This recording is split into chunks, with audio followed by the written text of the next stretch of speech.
Okay. Okay. All right, we're going to get started.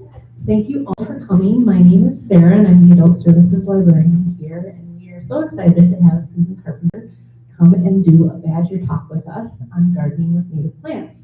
A little bit about Susan. She's the native plant garden curator and gardener at the UW-Madison Arboretum. Since 2003, she's worked with students and community volunteers to maintain and monitor a 4-acre garden representing the plant communities of southern Wisconsin. She also leads a conservation project that involves students and the public in documenting and studying native bumblebees, including the endangered rusty-patched bumblebee, and I'm not going to try to do the Latin name. A graduate of Stanford University, Susan earned her MS in botany and MS in science education at UW-Madison. Her professional interests include plant ecology, ecological restoration, pollinator conservation, and science education. Thank you so much for being here. Thank you, Sarah. Thanks for having me.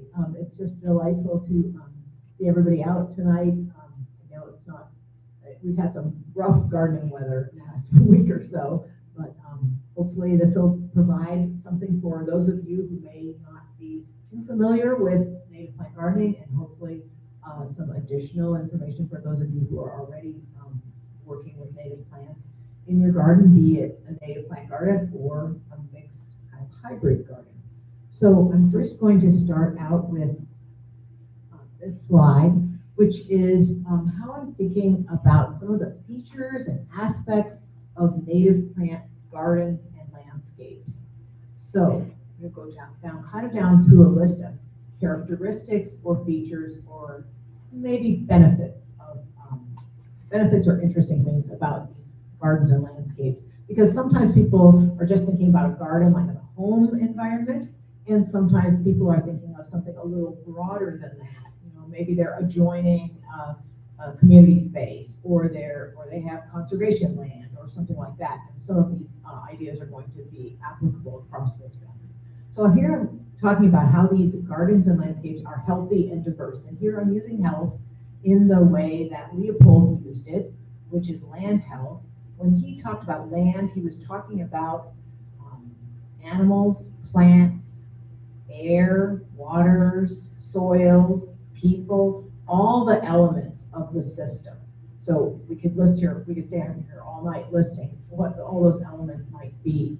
But when he talked about land health, he was talking about how those components could be, in this case, brought into the garden or the landscape if they aren't there already, or ones that are there could be supported better by adding other elements that we might add as gardeners or land managers. Diverse means just what it says, lots of diversity. So diversity in all the areas of insects, birds, soil, fungi, et cetera, et cetera. And so you could think about perhaps a yard or maybe new construction where there's not much going on yet. The gardener hasn't moved into the house yet, so it's basically just the basic landscaping, maybe 5 or 6 species, that's it. And sometimes people maintain it that way because they don't really want to garden too much. But comparing that with a landscape or a home that has a lot of flowers, has flowering trees, has different kinds of species, you automatically, as the plants are more diverse, you automatically have more diversity in the animal life and the wildlife and the bird life and insects and so forth that are living there as well. So I think these are not quantitative necessarily. We could quantify what some of those things are, but definitely you can make it qualitative. You can look at it qualitatively, and you could see that a yard that has maybe 6 species in it, period, is not going to be as diverse, obviously, or perhaps as healthy in the sense of Leopold's idea of land. So they are full of life. When you put native plants in, it takes about, I don't know, a week or 2 before you start noticing all kinds of other creatures appearing. And so you're seeing you see a lot of color. This is to take a little phrase from the plant, from a plant ecologist who is a restoration ecologist, and he says, well, these kinds of areas have a lot of color, They have a lot of movement and they have a lot of noise, meaning noise of the creatures. I like that description. It captures a lot of things that maybe numbers wouldn't capture. They're sustainable. So the plants that you see here in this picture, which is from our native plant garden at the Arboretum, are perennials for the most part. We do have some annuals, but mostly they're perennials. They're going to come up year after year. They're going to fight it out in the garden beds, but they're going to get along as well. And so you won't be having to, replace whole beds or anything like that as you might if you had more of an annual garden. They are maintained with low inputs. And what I mean by this is we don't fertilize, we don't use pesticides, we don't water, to be honest, except for when we're planting. We very rarely have to water these plants ever after they're established. And that's kind of interesting considering that we have heat waves like we've had. We have droughts that we aren't in the middle of yet, but maybe we'll get a drought this summer, who knows. So they're maintained without those inputs. You're not mowing an area like this at all, so you're saving on that aspect of your time and your energy in general. But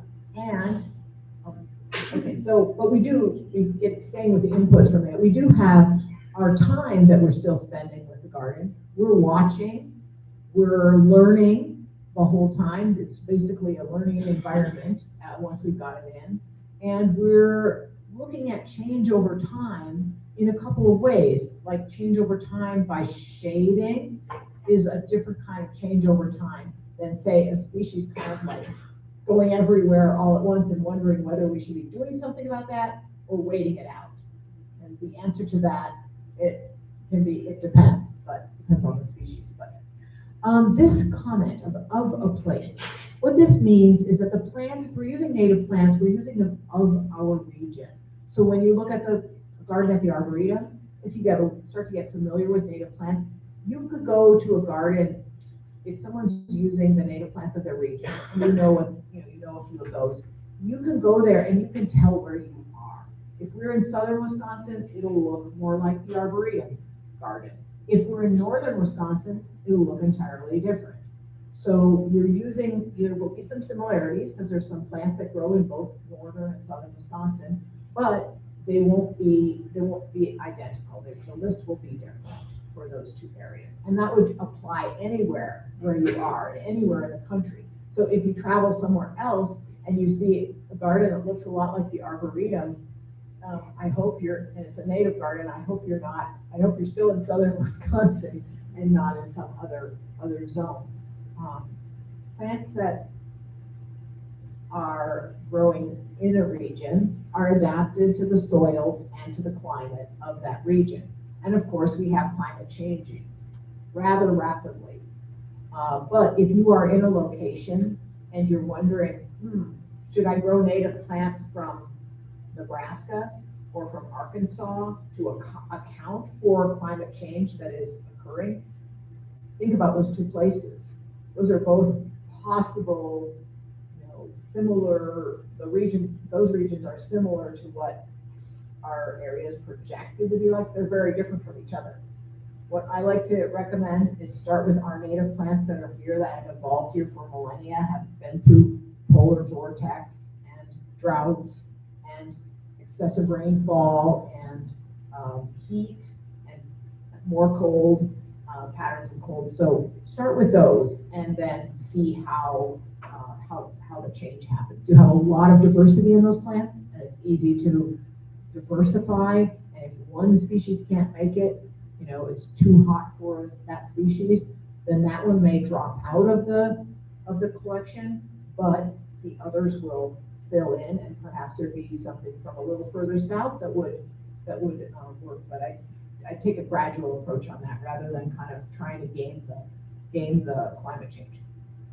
They're always changing, and this is something where your learning always comes in. You will always have the chance to follow what's going on and get surprised and incorporate. If you see a plant, you put it in a place, and you think, that's probably a pretty good place for that plant, and now it's getting a little shadier, the plant's starting to, you can move it. move it back out in the sun. Or if you see a seedling from a woodland plant show up in the middle of the sunny area, like we'll dig those up and put them back in the woods because they're not going to do very well out in the sun. But the ants don't know that. They bring the seeds out and plant them. And so you're going to learn what the seedlings of like everything looks like. It's amazing. So they're very interesting. I hope I've given a sense for that. And there is so much growing community interest in this topic. I've been presenting on this topic for over 20 years now, and the amount of community interest, community knowledge that's building, you will have people around you who can help you and who you can help, and we'll touch on that in a little bit. But it's just such a good topic, such a current topic, such an interesting and needed topic. So I'm going to show you some of I'm going to use the native plant garden at the Arboretum as an example or demonstration garden. It is a demonstration garden. We've created it. One of its main purposes is to show homeowners how to use native plants in their home environment. So you're welcome to visit anytime. The grounds are open from 4 a.m. till 10 p.m. I recommend coming when it's light out, but it's always available. It is wheelchair accessible even when the visitor center is closed. So it's a very accessible area. And then I'm going to talk about some sustainable gardening tips. These are kind of like the takeaways that I would have gleaned out of my experience. And then I'm going to use as an example, you'll see one of my tips is, an example I'm going to develop a little bit further is monitoring pollinators, because pollinator gardening and native plant gardening are very, very similar. And pollinator gardening is very, very popular for about the last 10 years or so, a little more than that. So this is the garden at the Arboretum, kind of an earlier photo of it, but what I want to point out here is that on the left there is the Curtis Prairie, one of the longest existing prairie restorations, very well known. It's over 90 years old now. And then at the right, that area with the more manicured trees and shrubs is our Longenecker horticultural garden. That also is not over 90 years old, where the first plantings were put in both cases, the first plantings were put in over 90 years ago. And the native plant garden is the little kid on the block in the middle there around the visitor center. So when we expanded our visitor center from the old visitor center there at the bottom to add that other part on at the top, the area around it was designated as a native plant garden. Daryl Morrison designed the garden, and he has been working he designed it over 25 years ago. He's been working with me continuously since then. He is still out there pretty much almost at least several times a week, walking around, and we talk over different changes. He designed a new area for me last summer, and so we're installing that garden. We don't have much space left, but he thought, well, there's a lot of turf grass. Why don't we put another little garden in this area? So we're doing that, and it's been really wonderful to work with him. His designs look something like this. And so when you've got a blank slate, basically, which we had, it was a construction zone and a weed patch at the time, an old parking lot or old road was removed. So it was a pretty well trodden down area. But he did designs. This is one section of the garden. Of course, you can't see all the detail there, but you can kind of get a sense for the colors. And that little square there, that little shape, is a building, a small building that happens to be in the ground. So he used that building as though it would be a house. And then what plants would you plant on the south side of the house, where the sun is more intense? What would you plant on the north side? And then you can see his circulation patterns there, very curved lines, all very sweeping beds and so forth. And then you can see that the design principles are kind of in action there in that other picture. Naturalistic plantings, no like graded heights or anything. There's areas of sun and shadow. There's all those curved paths where you come around a corner there. You don't know quite what's on the other side. People are drawn to that kind of feature in the landscape. So these are some things to think about in the kind of big picture layout. But, I mean, we don't have the benefit of a blank slate and a designer. Maybe we don't even want to do it that way. Sometimes we want to start with our favorites. So here are just some cool plants. These are all plants that are, they're blooming now, or they're just finishing blooming.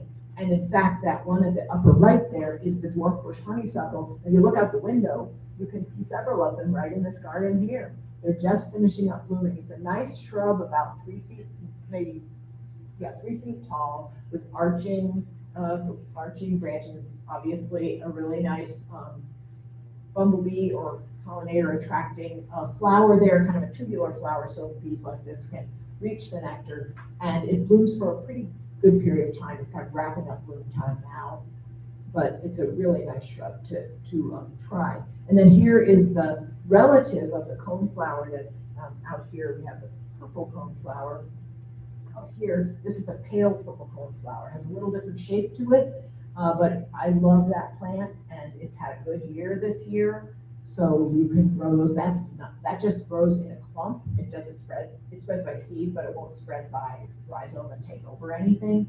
And then the ray flowers hang down like that.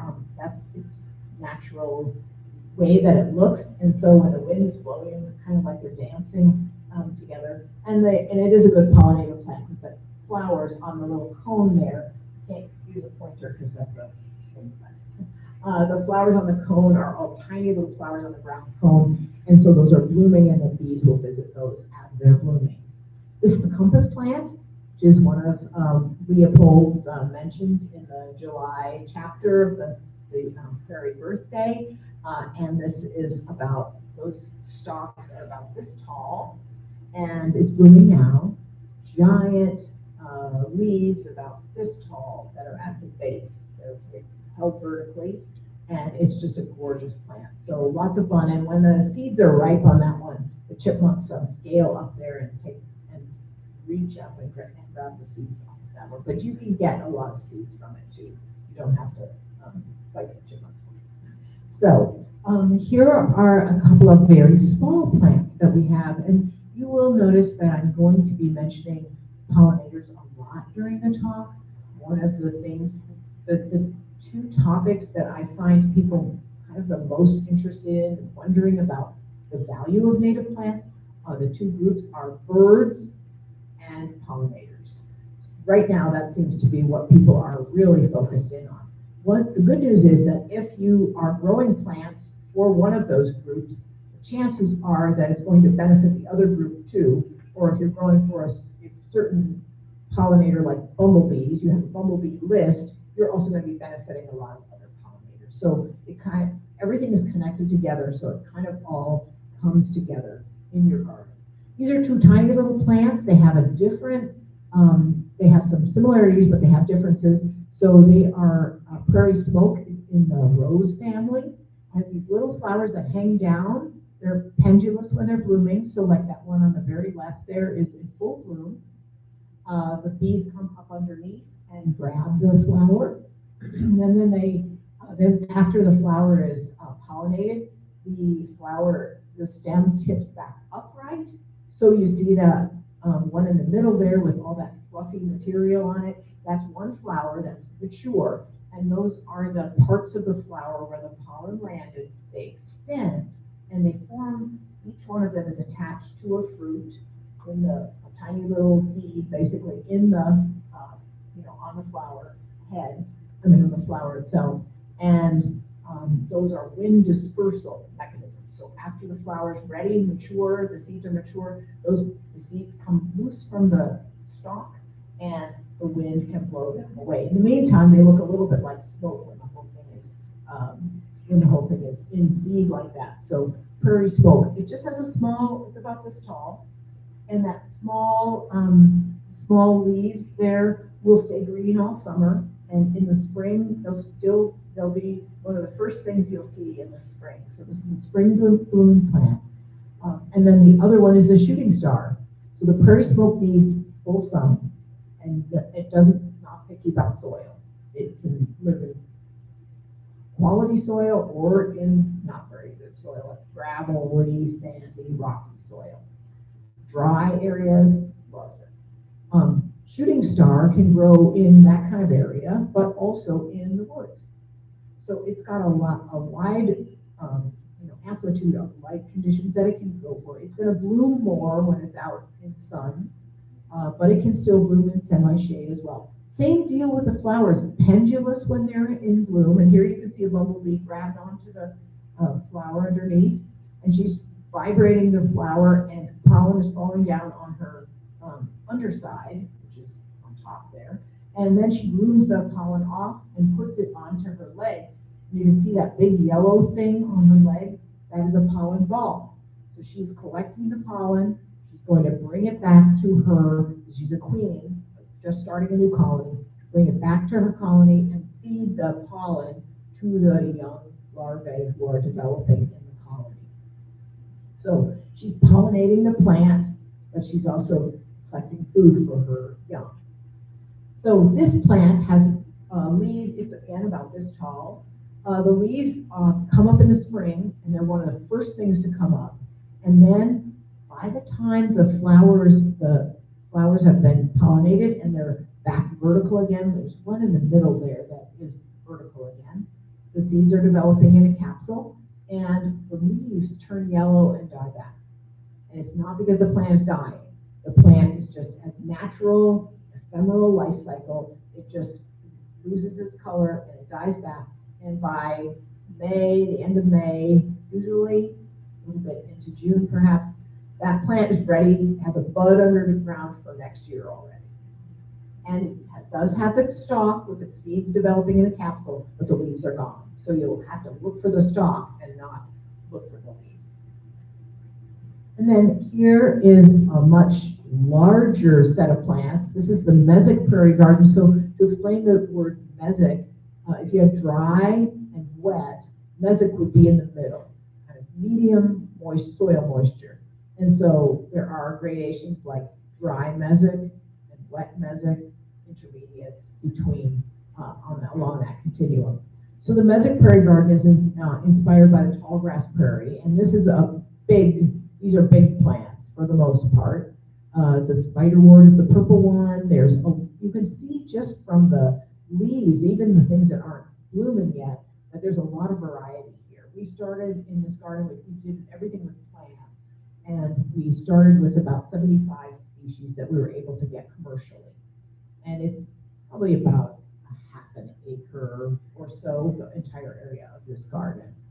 So it's been really fun to watch that develop. At this time of year, which is a little earlier than the time we're at now, probably late May, we've got the yellow heliopsis is just starting. There's some alum root there in the front, in the foreground, that little thing in the middle there, that's an alum root. The blue is, of course, the spiderwort, daisy fleabane, and there's some grass, cool season grass, blooming there in the foreground too on the left. So you always have something in bloom, and every season there's something in bloom because you have so many different species growing. And then these are plants that grow well under trees. And so we have under our oaks, we have these, the bur oaks, we have columbine, the wild columbine, the red one. The yellow one is the golden Alexanders from the carrot family, and then the wild geranium. So the two on the left there reproduce by seed, not by spreading.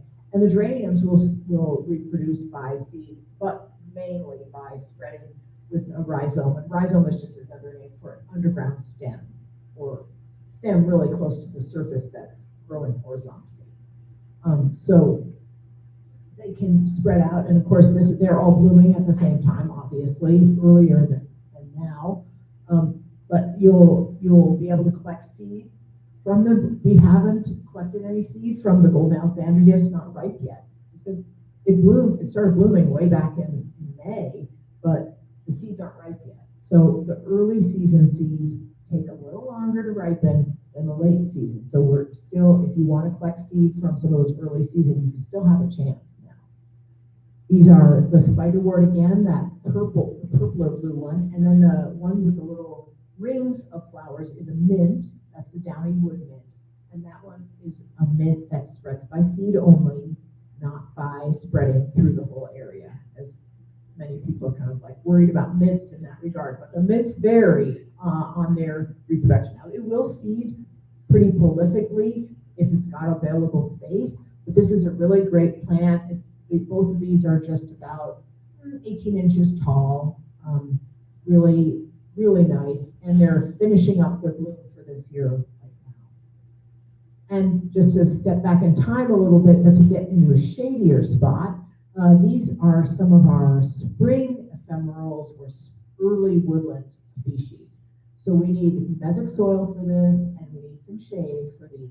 But the important thing is the shade, when these are blooming and coming up, the shade isn't there yet because the trees have not put their canopy, it has not expanded yet. So this is under trees, but when there's a lot of light under the trees. So here we have our spring beauty up there in the upper left. It's the smallest plant I'm showing you. It's only about 3 or 4 inches tall. And it is a true ephemeral. It comes up, it can carpet the area, it blooms with those beautiful little flowers, maybe about this big, and the pollinators will visit them. It even has a specialist pollinator that only comes out at the time of year when this plant is blooming. And at all other times of year, you won't see it. It's in its reproduction, or it's developing at that time.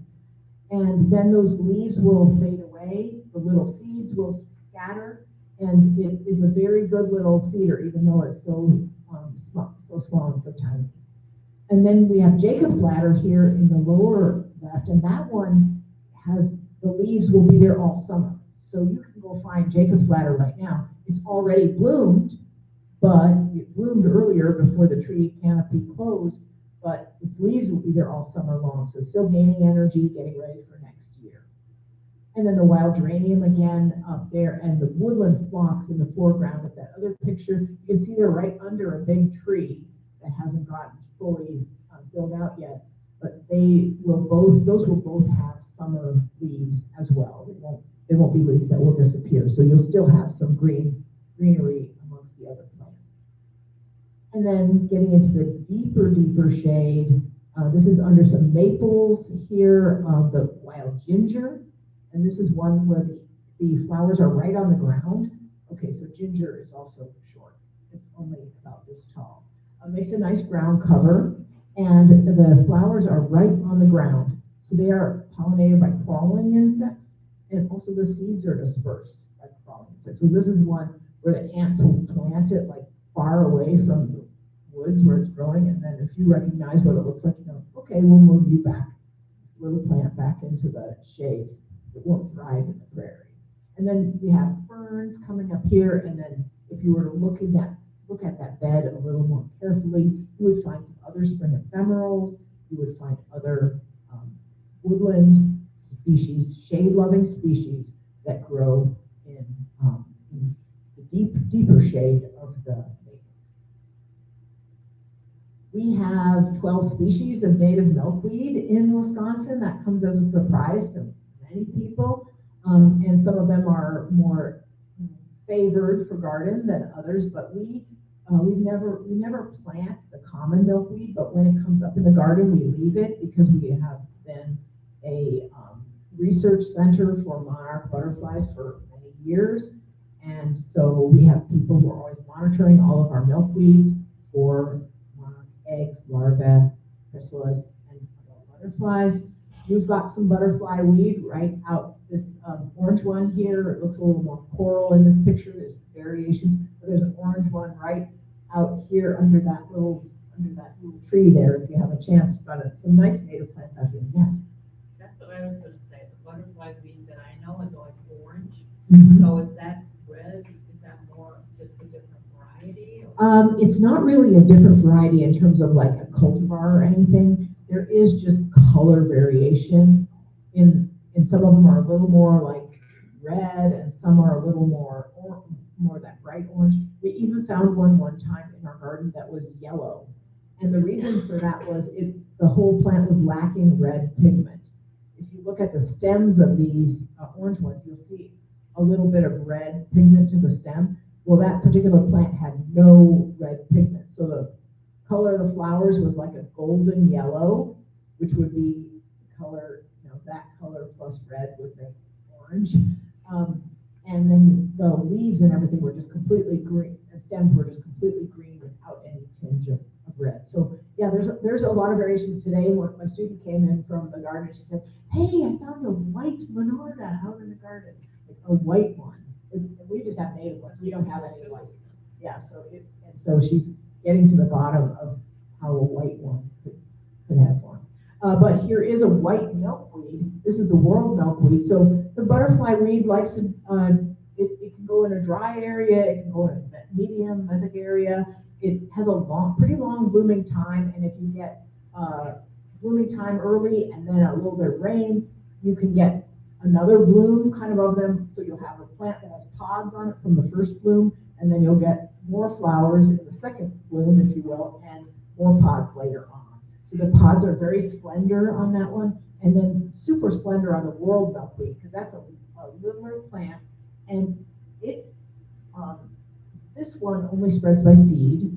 It just grows in a clump and spreads by seed. That one can spread by rhizomes and throughout an area, but it can never take anything over. It's so delicate and narrow, and it's kind of a miracle that the monarch butterflies can find it. It's so, it doesn't show up very much before it's blooming, but they do, and they'll lay eggs even on those thin little leaves there. This one works really well in hot, dry areas. So you can find a milkweed for pretty much any situation. Mostly about 5 or 6 of them are commonly available in the nursery trade, but you can get seeds for others, and if you get into it, you could go ahead and grow even more of them. This is our wet mesic prairie garden, so a little more moisture. A lot of moisture comes across this garden from all of our downspouts on the big building, and then it goes into the rain garden. So this garden has zones, kind of where does water come through, and it's really pretty to see.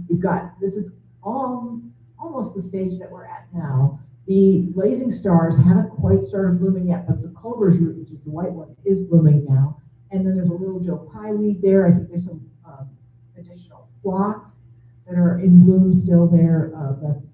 Those are blooming late.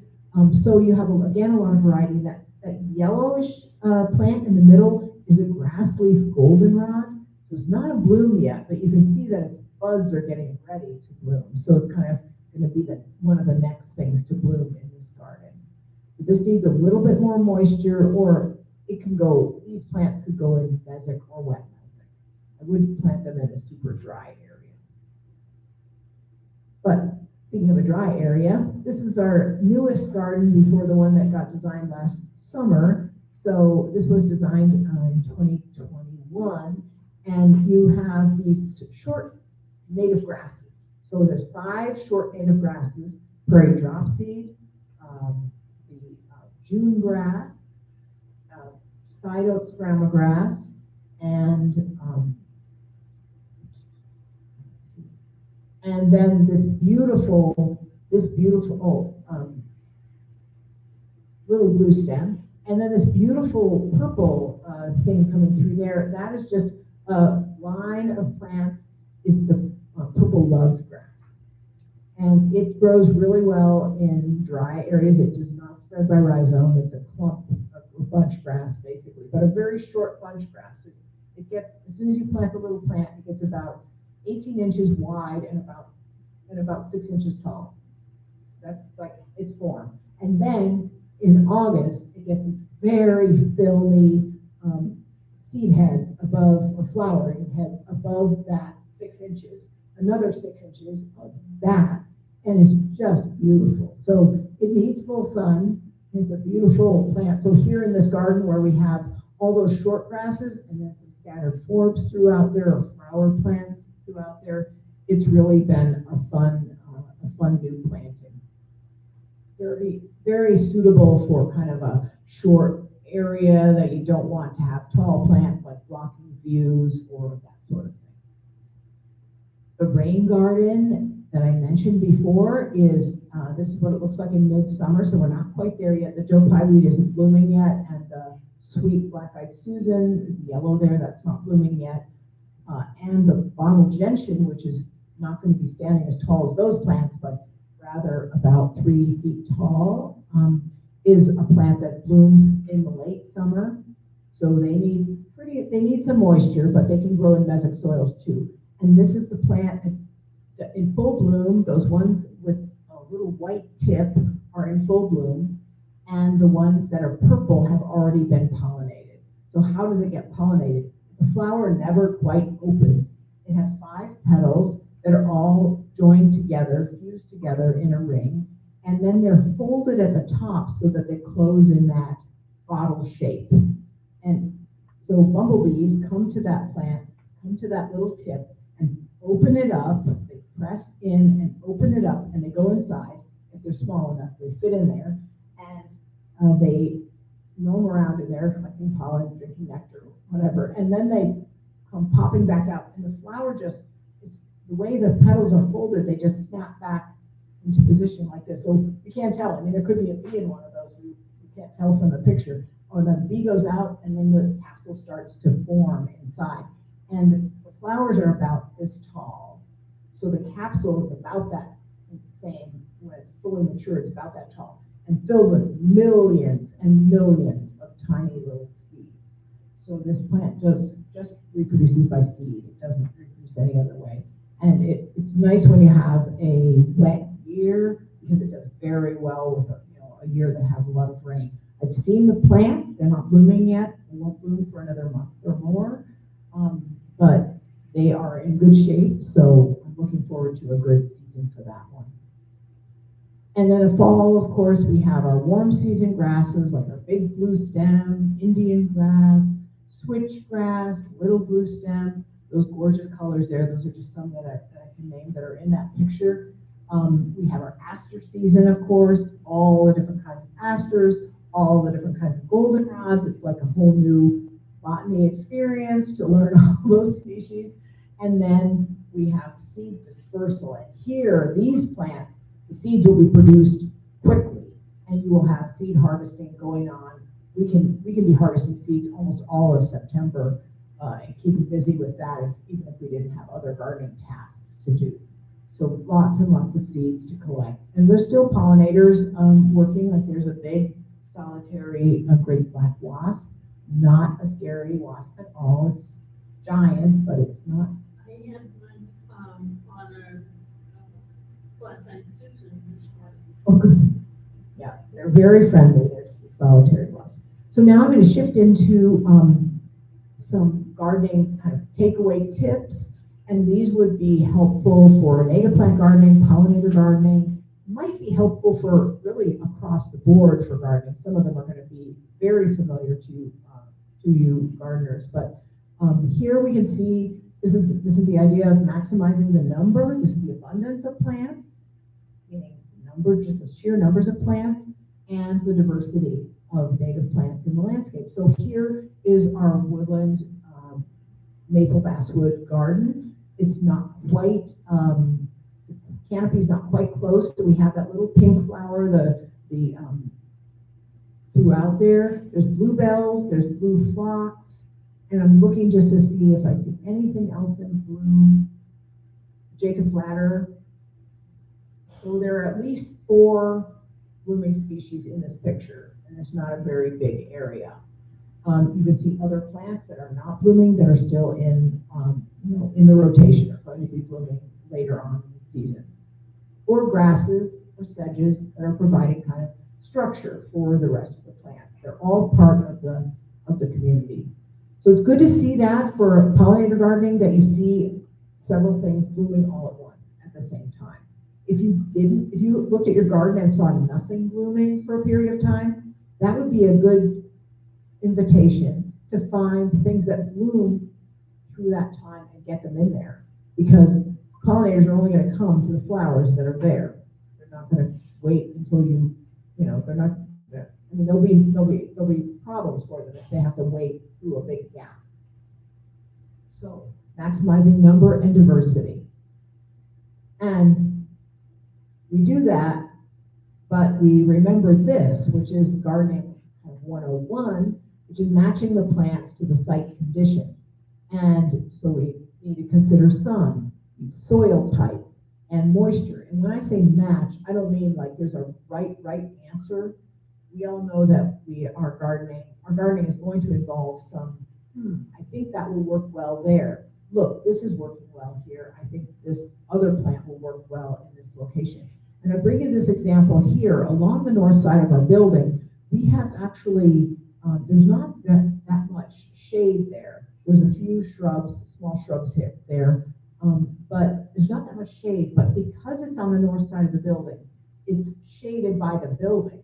And there's a zone, a microclimate, if you will, from the building going northward that's about 5 feet or so, maybe even less than that, maybe 4 feet, where those spring ephemerals and woodland flowers can grow there as they would in the forest setting, and they can't grow another few feet further from that 4-foot zone. It's cooler, it's moister, and it's shadier on the north side of the building. And so we've all got that kind of microclimate to work with usually in our own home situations. And if we can't garden on the north side because there's maybe a patio or whatever, then we can consider that idea, or we can consider that we don't have that situation, and we know that our south-facing sides and east and west and so on may definitely not have that same quality. This is in the rain garden. This is another picture of the rain garden there. And you can see the different zones. So the plants are kind of sorting themselves out in that case. In the lower part of the rain garden, only plants that can take the 2 inches of rain in an hour or 4 inches of rain in an hour and can tolerate that are growing in the middle. Then up on the slope, as you move up, different plants are able to take that, grow into those areas. So you have a lot of variation, probably even in your garden, different soils and different light conditions and different amounts of time that the soil is staying moist, either from drainage or from purposeful drainage like this, or from just the way your lot is sloped and the way your lot is facing. So we like to include, as this is kind of getting back to what I said before, a sequence of flowering. So if we have gaps, we want to fill them. If we don't have gaps, we're feeling pretty good about it. It can get just, you can just get a little more variety. Here we've got a flower here that's blooming really early, and these bees are just able, you can see the pollen right out there in the open, but that flower over on the right is the Bacteria, the indigo, wildlight indigo, and that flower has kind of a snapping contraption to it, so it takes a pretty large bee to access that flower and kind of snap it, and then other bees can approach it and use some of the resources of it too. So just different flower types, there's so many of them. We see the garden here on the left, we see it in the kind of more the midsummer, and then we see it at the very end of the season, to completely different things blooming, the showy goldenrod, the New England aster, and a little bit of Riddell's goldenrod there in the foreground of that picture, a shorter goldenrod, and those are the very last species to be blooming in the native plant garden every year. So you've got that range all the way from spring to midsummer to the end of the season. And this is an idea that's pretty nice because we often have big trees in our yards, and people often are asking me, how can I get the grass to grow better underneath the trees in that deep shade? And my answer to that, which I will not take credit for the name of this, is called soft landings. And Heather Holm and Wild Ones have developed these graphics to describe what you can do under a tree. Basically make the area under the tree, under the drip line of the tree, into a flower bed. Rake the leaves in there, pile the leaves on, have that area be a soft landing. And what do we mean by soft landing? What's landing there? Well, the trees, and we've listed some here, oak, willow, cherry, and so forth, are very, very rich resources. We know this from the work of Douglas Townley. They're very rich resources for caterpillars. And you think, well, I want caterpillars on my trees, but you do, because the caterpillars, most of the caterpillars aren't going to make it. They're going to eat, they're going to hatch, they're going to eat a little bit, and then here come the birds to take them. Thousands of caterpillars are coming off of those trees, taken by birds to feed their young. But some of the caterpillars do need to go through their life cycle. And what happens when a caterpillar is done feeding, generally, it will travel from the plant that it is feeding on, like even a monarch will do this, travel away from that plant and go wandering, and often they're going to either convert into or transform into a chrysalis on some structure, or they're going to dig underground and pupate underground, or within leaf litter, or within within some material that's just basically on the ground where you've left it. So these are the soft landings. They can complete their life cycle. Our Luna moths, our other special sphinx moths, and so on. And also the ones that we're probably not so fond of, but the songbirds are definitely using.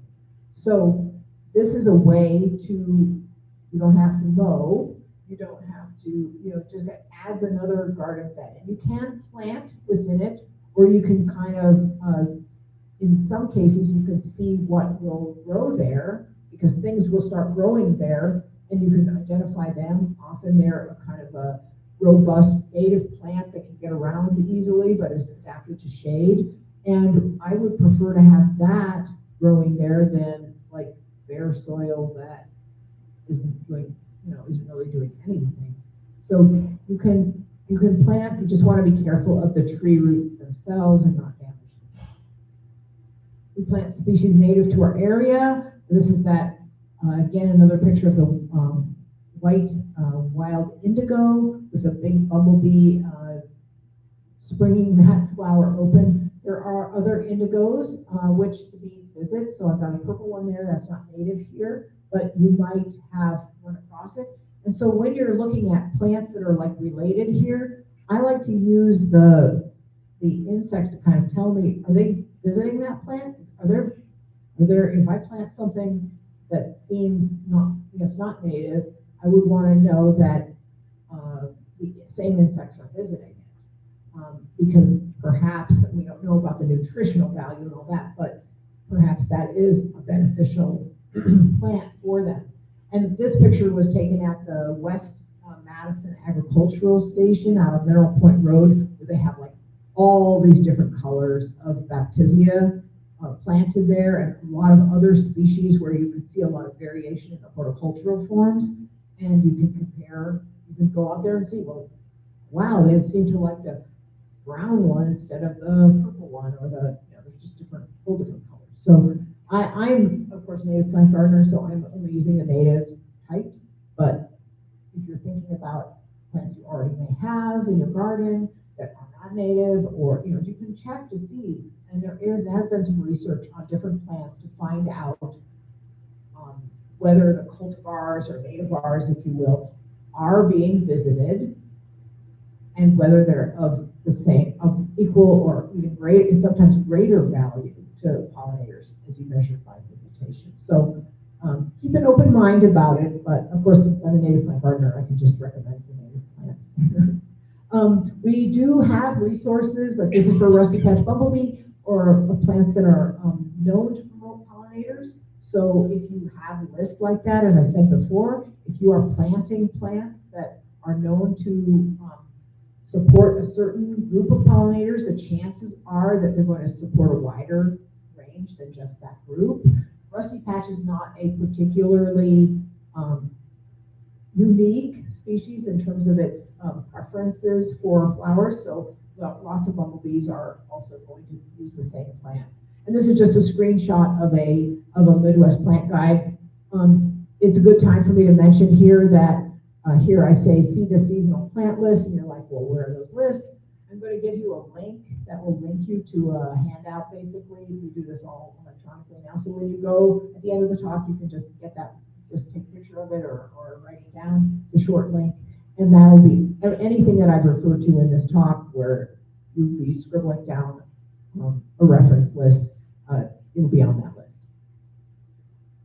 This is super important, avoiding pesticides. So we have the pesticides, the insecticides that are used in plant production. And that means we can't necessarily see them when we're buying the plants.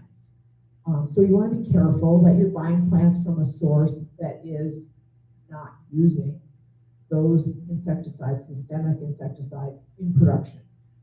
These are from a native plant nursery. I think it's a rain garden mix there. So you can, certain nurseries will tell you they're not using them.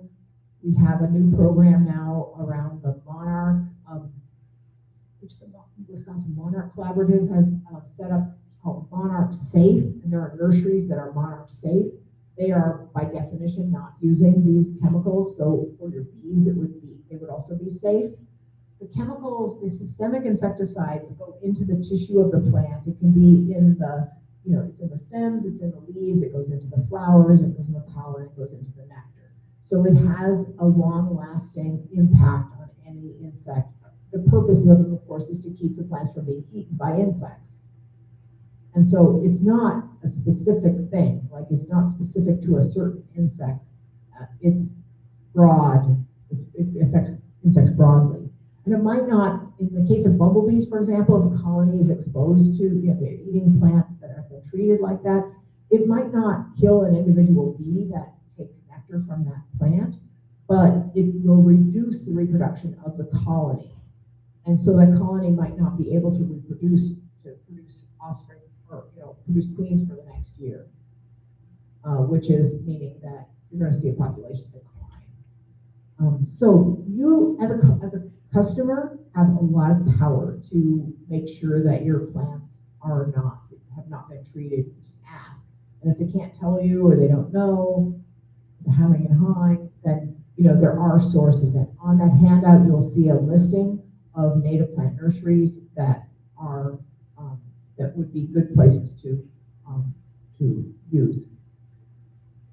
Here's where we are kind of a little bit less manicured than you might like, but I like this rock pile here because to me that has bumblebee nesting. That's like a bumblebee nesting site right there. The bumblebees go in there. They only need a small spot to build their colony and to develop the colony of a few hundred bees, and then you forage out from there into your garden, get visit the flowers, and come back, and it's kind of a safe spot. We like to plant densely instead of using like thick layers of rocks and thick layers of mulch and thick layers of landscape fabric and all, because the insects, as I may have mentioned, bees may nest underground. The hibernating forms may need to emerge, and so if you put a big layer of rocks on top, then they're stuck underground and they can't get out.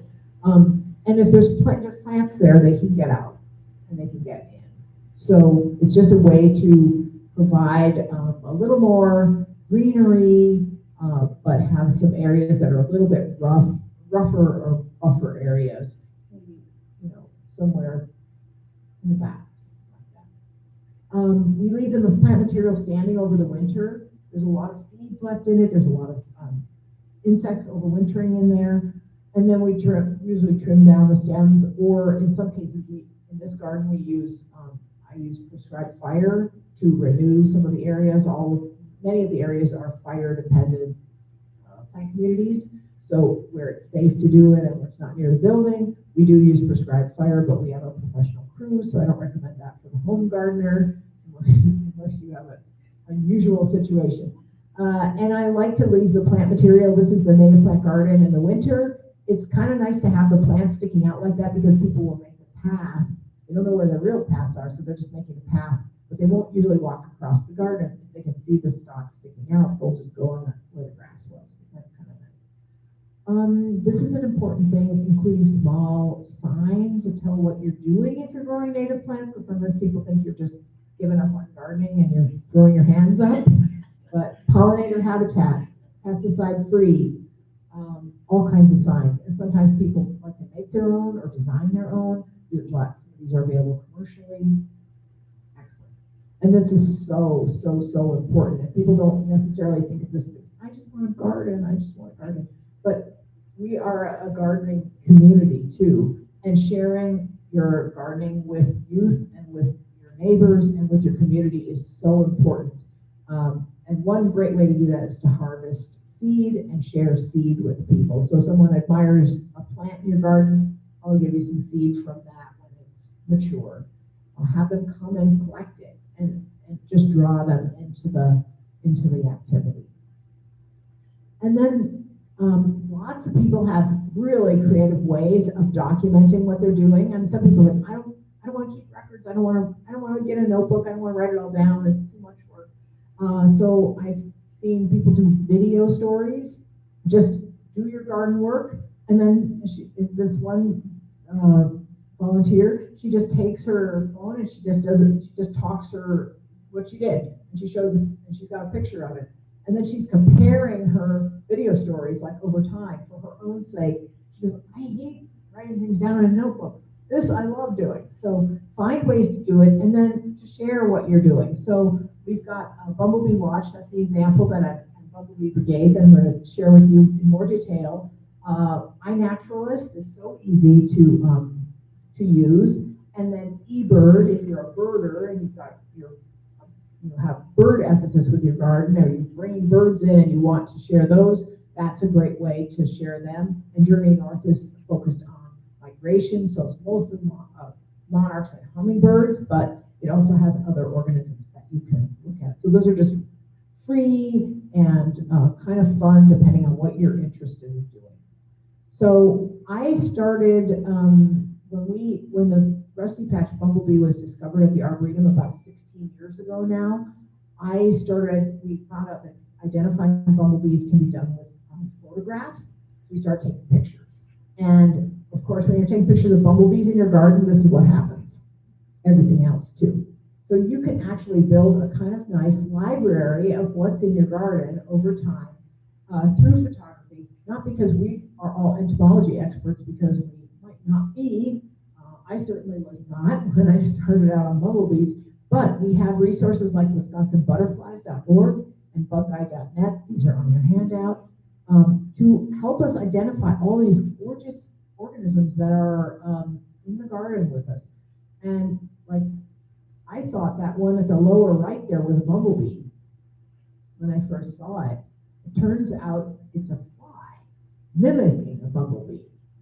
So if you look carefully, you can see it has giant eyes. It has almost no antenna. It has only 2 wings instead of 4 wings. And its little feet, which you can actually see on that picture, are like little sticky pads instead of little hooks. So you can start to learn like little clues for what you're looking at. But the good news is that bugguide.net is populated by experts in all different groups, and I sent that picture in to Bug Guide, and like pretty soon after I sent it in, an expert sent the email through telling me what that was, like what kind of I knew it was a fly, but like what is its name? I didn't know. And we have 500 kinds of native bees in Wisconsin. We wouldn't see them all here because some are just up north. Of course, we've got, geographic differences, but a lot of them.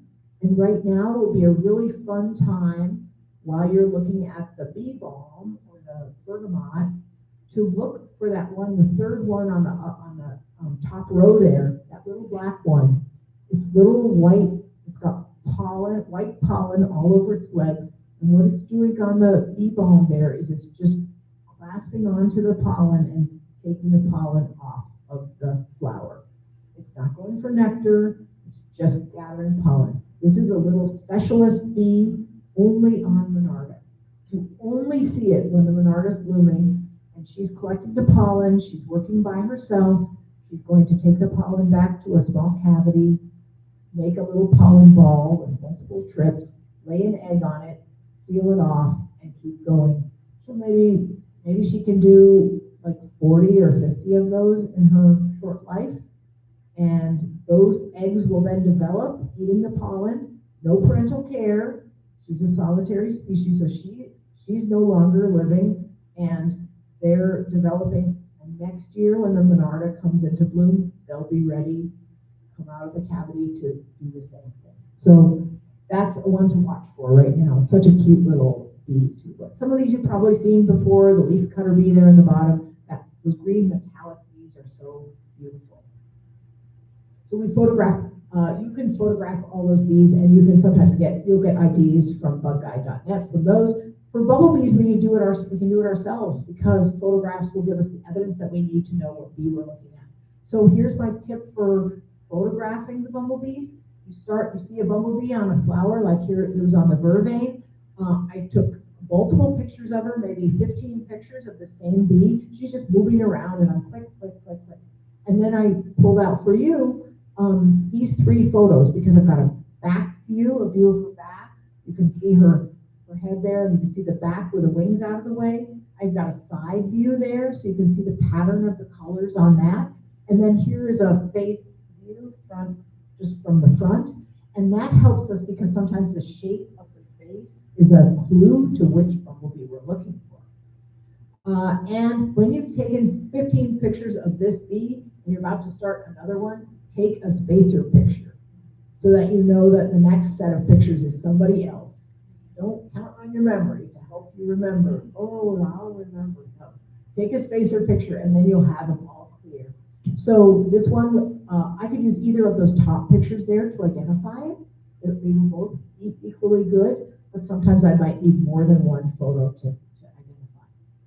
And if you do this and you want to get into bumblebee monitoring more seriously and get into that community, we now have our Bumblebee Brigade, which is the Wisconsin DNR project, up until from 2018 until this winter was always a freestanding project. But now we've joined in with Bumblebee Watch, and that's a nationwide project run by the Xerces Society. So they're getting all the photos submitted for our project now, and so Wisconsin kind of joined in with them. And this is just what the page looks like. You're going to you submit the photo, you upload the photo, you identify the species with all the resources that you'll have, and then your sighting will be verified. So if you're wrong, don't worry. Someone will help you learn which it is. And if you're right, then you're just one more species on your way to learning all 20 of Wisconsin's native bumblebees. There's the Bumblebee Brigade. We've been mostly learning from it. Where are the different bees in the state? Because people all over the state are observing. And what is the timing of their life cycle? So when do the queens emerge in different places? And we're especially interested, of course, in rusting patch, because it is now, before Bumblebee Brigade got started, that had been listed as a federally endangered species, the first bumblebee to be listed that way. And so we are very curious about where it is. And we've been able, just through photos that all people like us take, we've been able to expand out. We know now that it's over half of the counties of Wisconsin. We know which counties they're in, and so on. So it's very helpful for that reason too, managing for endangered species or species of greatest conservation need. But we can also learn just on our own level behavior. Like here's a rusty patch nectar robbing on a Monarda. So she's poking her tongue through the petal, like stabbing it through the petal to get the nectar out, instead of going through the tube of the flower like most of the other bumblebee species do. So they're kind of unique in behavior that way. Then you can see the new queen. This is in the fall. The new queen for the following year is out, and she has to feed and mate and then go into hibernation by herself. And she's the only connection between this year and next year. So that is a beautiful big bee. She's happens to be in this picture on showy goldenrod, which is a really nice late season. As I said, it's one of the last things to not be blooming, to bloom in the late fall. And then we're also able to look at, hey, there's so many bumblebees. Do they all like all the same plants, or are there differences in the species? And which species, are there any species that are kind of more important for a certain plant than others? And we have some evidence and more coming along, probably from a very interesting research study going on this summer, that the brown-belted bumblebee is very important for milkweed pollination. I mean, key as far as bumblebees go, and milkweed is a very specialized pollination system, so it's not going to be just every pollinator, like most pollinators can't actually pollinate milkweed. So it's a kind of, since milkweed is so crucial to the monarchs, see how everything is connected. And so it's been super interesting to look at some of those patterns. When you have photos of the bees on the plants, you have some good records for looking at how the different species are using different plants. So we're documenting the rusty patch bumblebee. Has anyone seen the rusty patch bumblebee? Oh, good. This will be your year, because we are in a, I mean, our area has them. I'm sure I'm sure you'll see, I'm sure someone here, if not everyone, will see one. So what we're looking for here is, we've got the bee here. The head is that black part there with the antenna, of course. It's in flight, or it's just landing to this St. John's wort. So the thorax is that rounded area there where the wings are attached. And you can see a kind of little thumbtack look to it with the point pointing back toward the back of the bee. That can be a good thing to kind of glimpse and look for on the thorax of the bee. Now we get to the abdomen of the bee. That's kind of the main body of the bee. And we see that there's two segments showing there. One yellow segment, the first one closest to the thorax, and then the second segment has a rusty patch and a yellow border toward the back of the bee. Very important, that yellow border. If it doesn't have a yellow border, we're looking at a brown-belted bumblebee. So this is what you're looking for. And the males and females look exactly the same.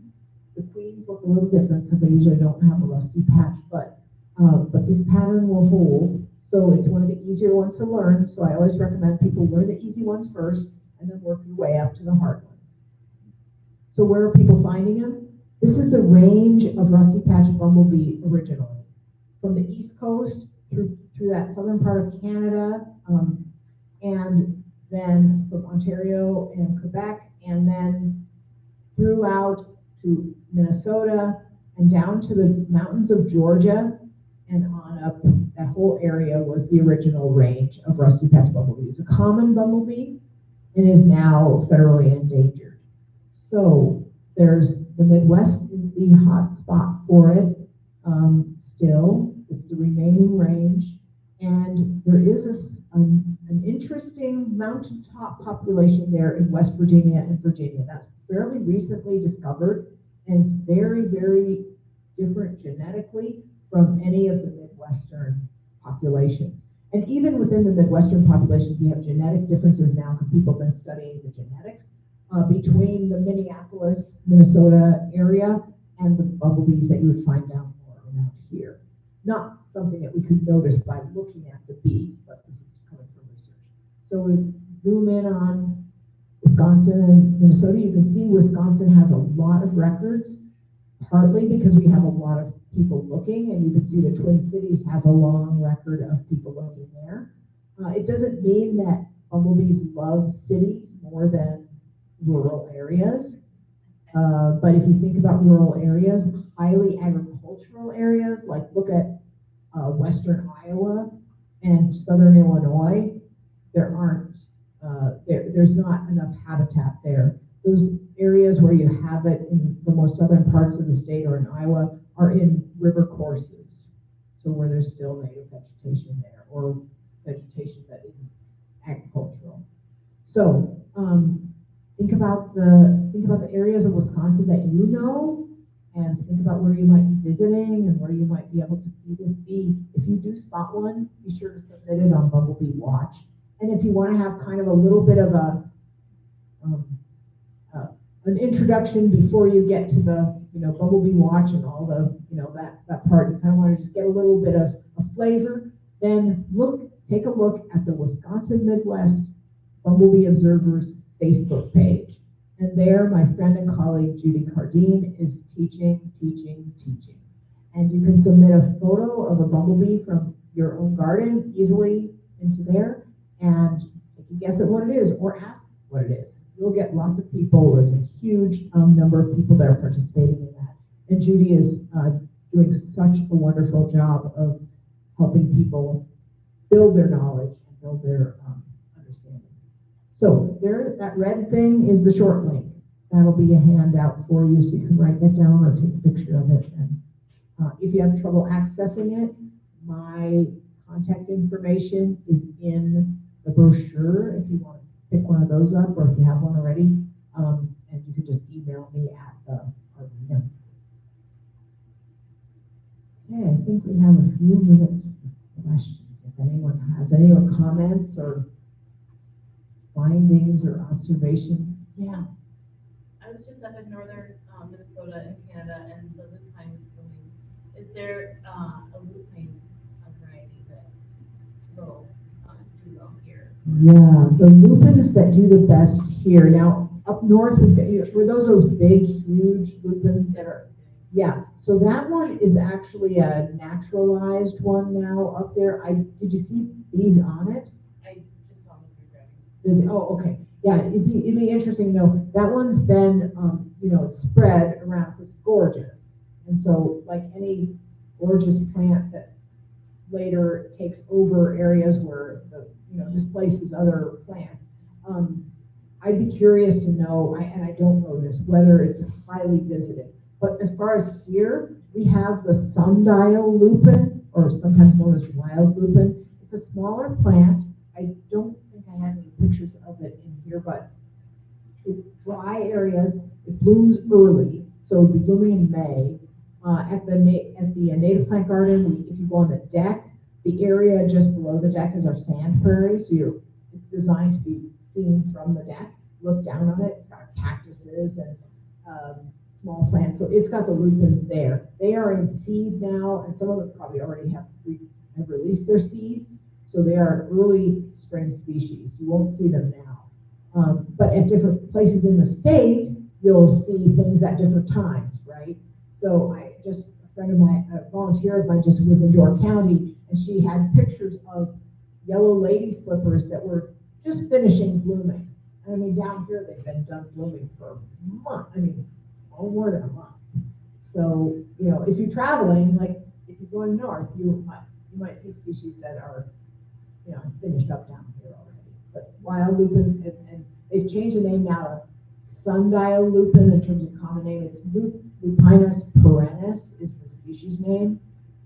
And the reason they have the new name is because there's a wild lupin, a western lupin, and apparently it can hybridize with the one here. And so sometimes, so people have not been making that finer distinction, and some nurseries have ended up with seed from that one.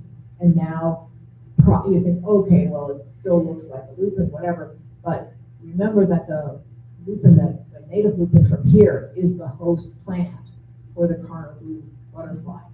And it turns out the Carner blues will not use the hybrids for the other one, even though to us it looks just like it, sort of.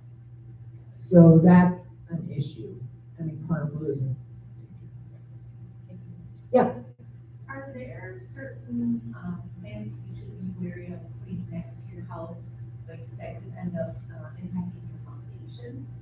Mostly that would be trees and that kind of thing. I mean, it's usually right next to the house is kind of a dry zone, the overhang and everything. And you don't want to be watering next to your foundation. So we kind of make sure the grading works well there. But once you get away from the overhang, like this north side of this building that I was telling you about, that overhang is like this wide. It's a really long overhang, but still beyond it is that microclimate because the building is, fairly tall, blocking the south sun. So yeah, I wouldn't plant right up next to the foundation, but usually the problem people run into where breaking up the foundation, like cracks and that kind of thing, is from trees being too close. And then of course, once the tree gets big, it's drop branches and that kind of thing. So you don't want to do that. But yeah, be aware of grading and keep your grade, keep a grade at your foundation, but then beyond that, have those microclimates or just garden area. Yellow aster's disease, is that on bumblebees? Do they spread it? Great question. I don't know if insects spread that disease. Could be a common. Yeah, but I mean, if the pollinators do, I'm sorry. I mean, it does affect the flowers, Right. and I wonder, Poison to the bees?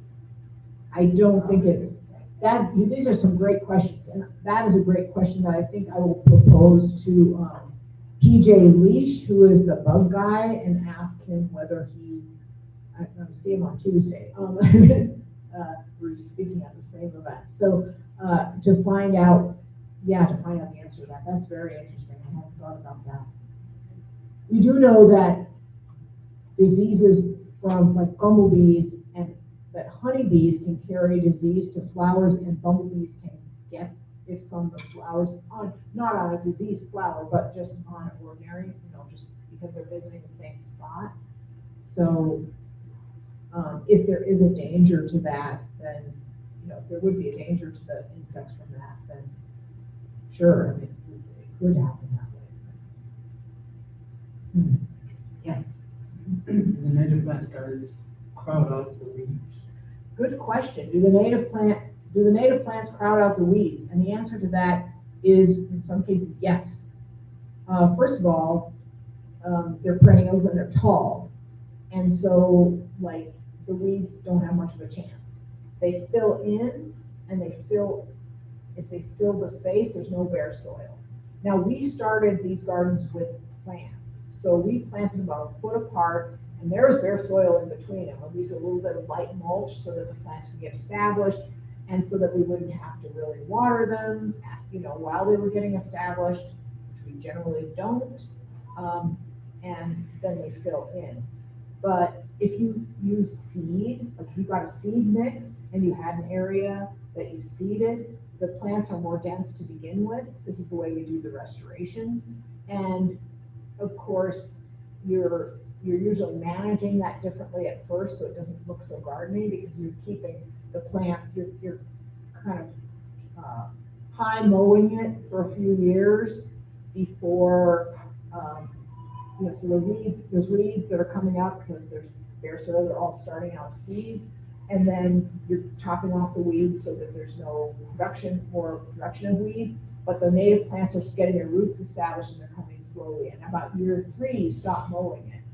And if everything goes well, you've got native plants pretty thick and close together at higher density, and they can thrive, and the weeds have been basically, sorry, no more room for you. But the question of can it happen over time, there is a study from Iowa, which surprised me but didn't surprise me at the same time. So this was in relation to Canada thistle. I like to get the Canada thistle out.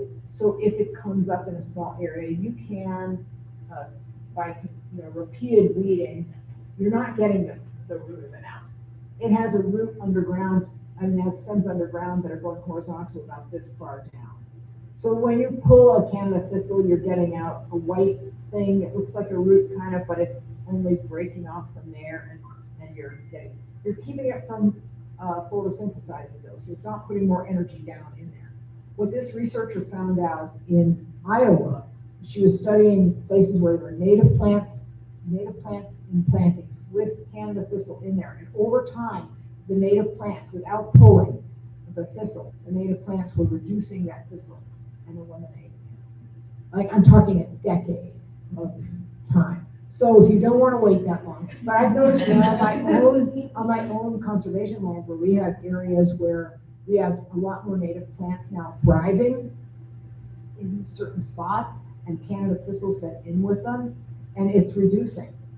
And I mean, it's acres I can't pull, and I can't manage it. I can't manage the thistle, in any other way. I'm not spraying it. I'm not mowing it. I'm not doing anything really. And it's much less than it was at the initial, because it's a plant of disturbance. a lot of weeds are plants of disturbance. So sometimes the trick is not to disturb, the soils, not to dig them up. Daisy fleabane is an example. Most people are like, oh, I'm gonna pull all that up. And if you pull it up, you're creating the exact conditions that it needs to keep going. Like its seeds can get going again. If you just let it, it's got lots of little flowers, dropping seed, but if you don't disturb the soil, those little seeds don't have a place to get going as much as if you were digging it up and creating a lot of good soils. Any other questions? Yeah.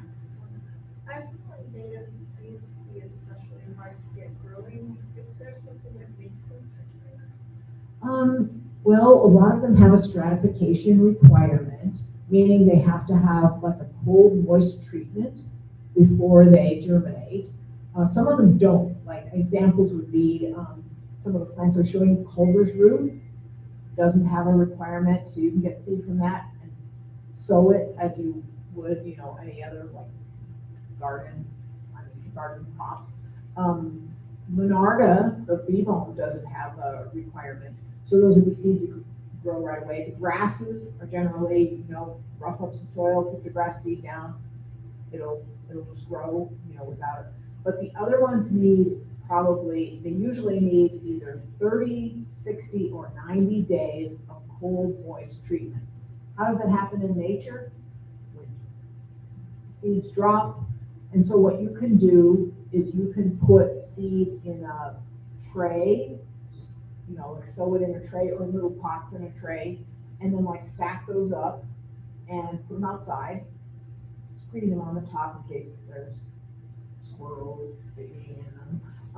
But leave them outside, and then in the spring, take them, lay them out, and you'll probably get germination. I mean, some plants are really fussy. I mean, they're really picky, but in general, you can get, the seeds you collect. You just need to get away from the idea that you could store it all winter long and then get it out in spring and plant it like you would plant tomatoes or something else because it hadn't had that cold, moist treatment. You can mimic the cold, moist treatment in the refrigerator. So you can take the seed and put it in like sand or something like that that's moist and put it in the refrigerator for the right amount of time, bring it out. You don't want to have tiny seedlings in like September that you're planting, that you don't expect them to survive. So, work with do it earlier so that you have them maybe more established by the time you plant them out.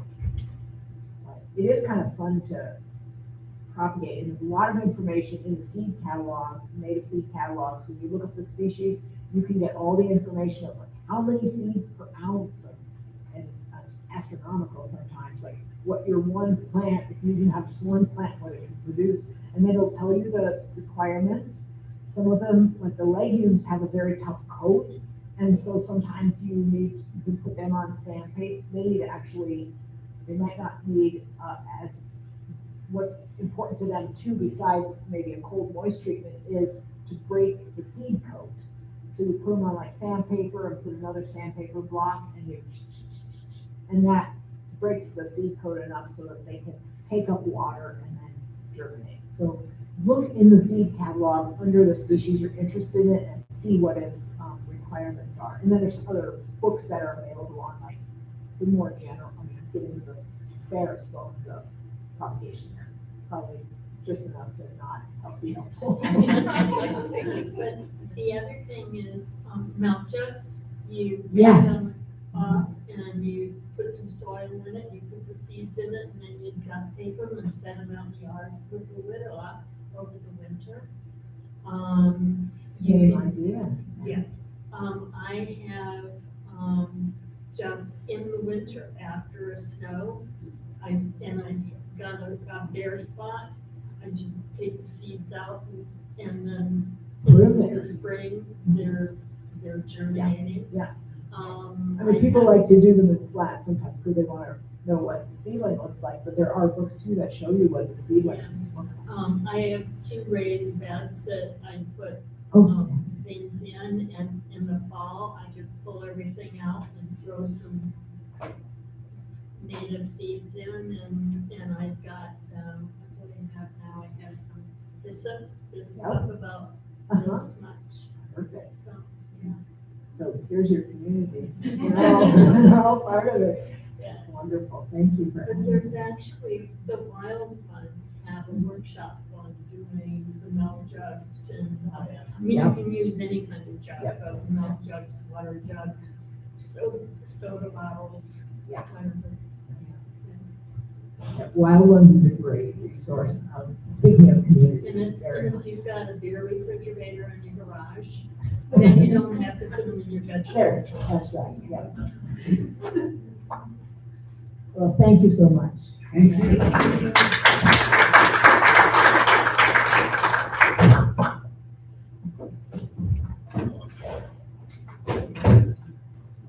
See you over there. Come and visit. Okay, thank you. Thank you. You have amazing pictures. I am able to comment, but if you take enough pictures, you get some good ones. Yeah. You get some good ones. You sort of have the,